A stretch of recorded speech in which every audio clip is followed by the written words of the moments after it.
أزقاس مباركي، هذا نهار كبير وهذا أسبوع كبير لأنه الاحتفال بالسنة الأمازيغية.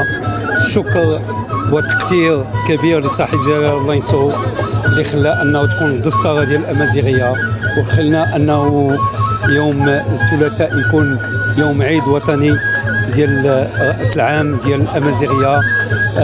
بهذه المناسبة كنقدموا يعني التحيات ديالنا وكنهنيو صاحب الجلاله بمناسبه هذا العيد الامازيغي وكنهنيو المواطنين، وحنا اليوم موجودين باش نشاركوا المواطنين في هذا الحفل اللي هو ماشي فقط هنا في مدينه اكادير بل يعني في جميع الاقاليم ديال المملكه.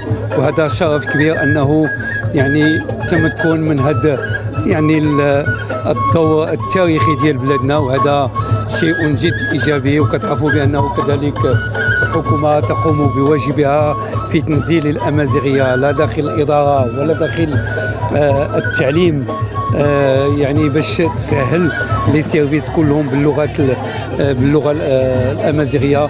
هذا شيء ايجابي. فمره اخرى سنه سعيده بالنسبه للمغاربه والمواطنين كلهم. شكرا لكم.